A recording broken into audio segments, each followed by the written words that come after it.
Good evening. My name is Ralph Velez. I am currently a student at AMU pursuing a BA in Emergency and Disaster Management. Welcome to my presentation on the career of Emergency Manager. In the following presentation, I will briefly discuss the history of emergency management, provide a detailed description of the duties of an emergency manager, provide the latest labor statistics, describe the types of events that require emergency management to include a breakdown of the executive branches, federal agencies, tactical assets, and non-governmental organizations that enhance and support emergency managers.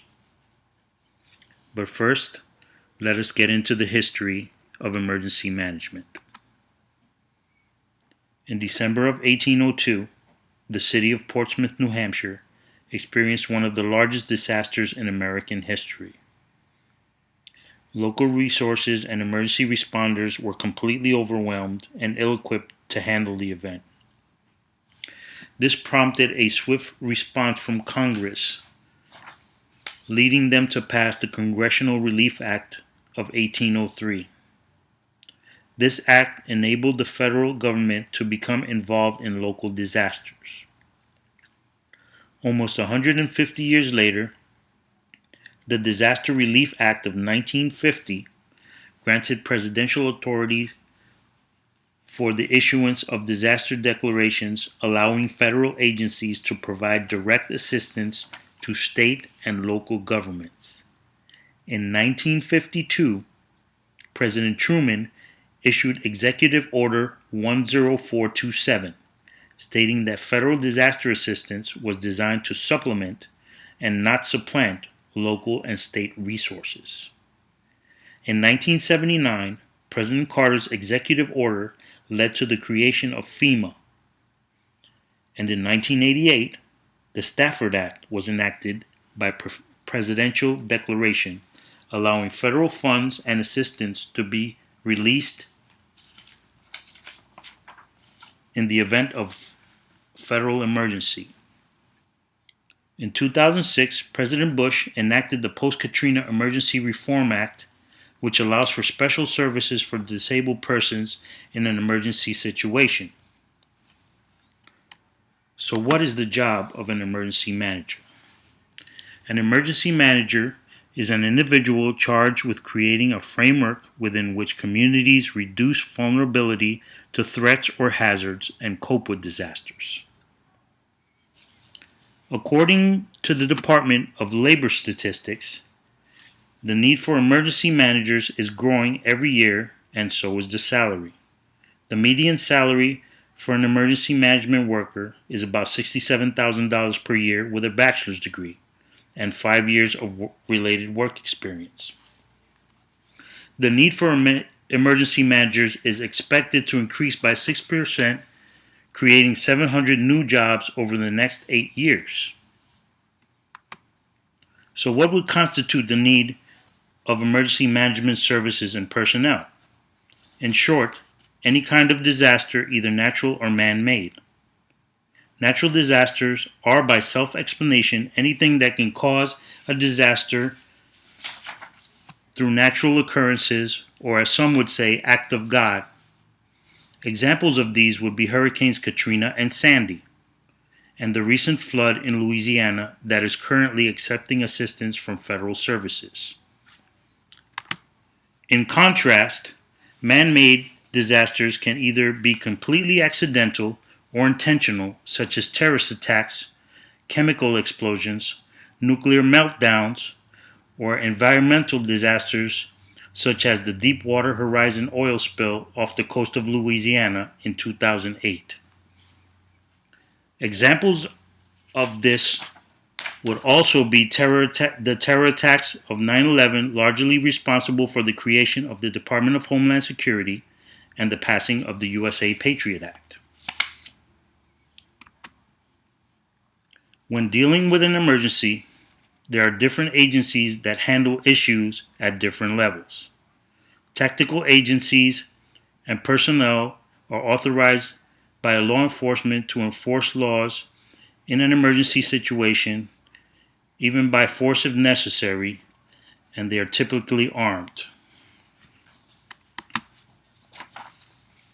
Non-tactical agencies such as FEMA and the Red Cross handle relief efforts such as supplies, temporary housing, rescue missions, and supplemental funding.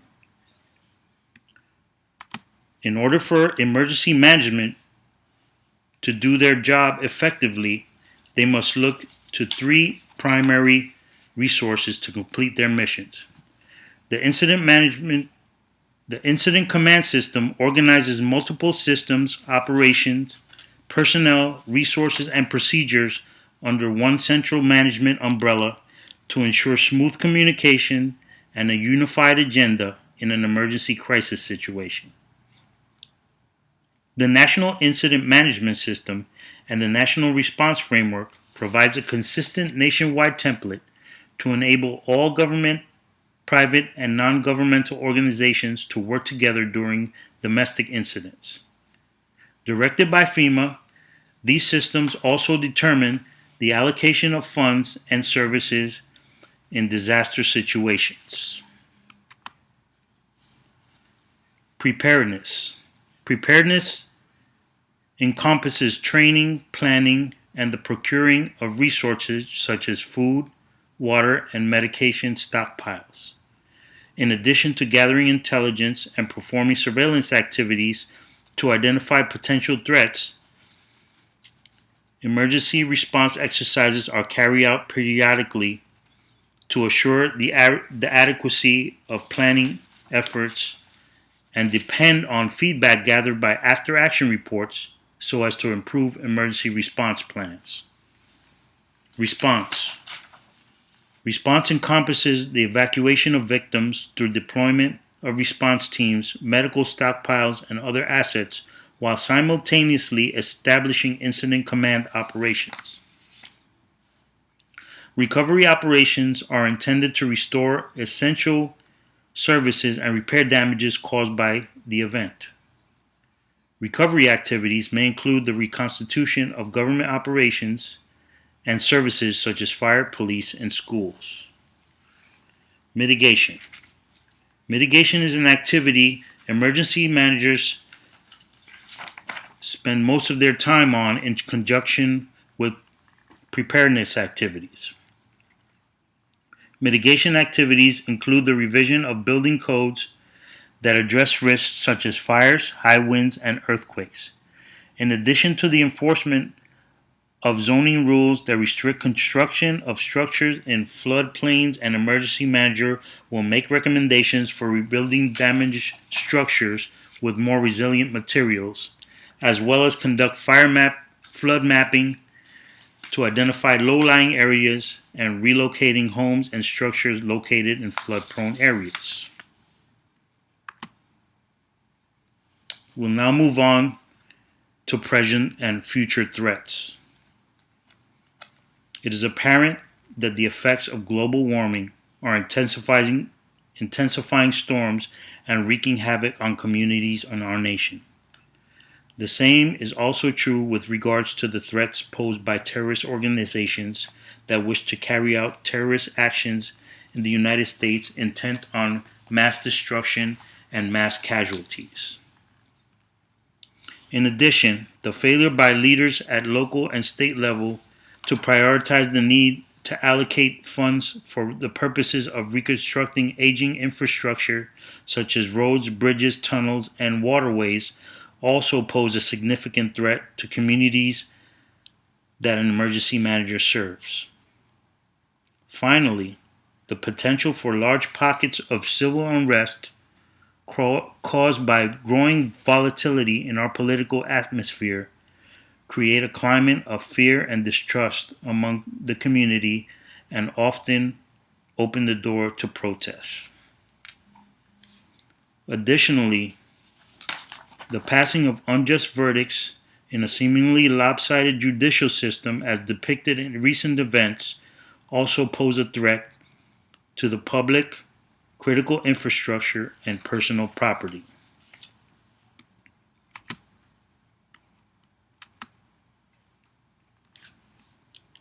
In conclusion,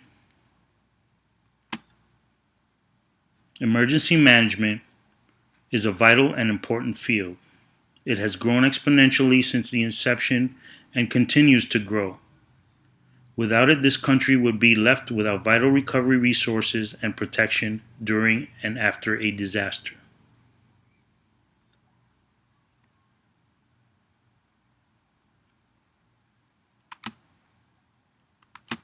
Thank you for listening to my presentation, and good evening.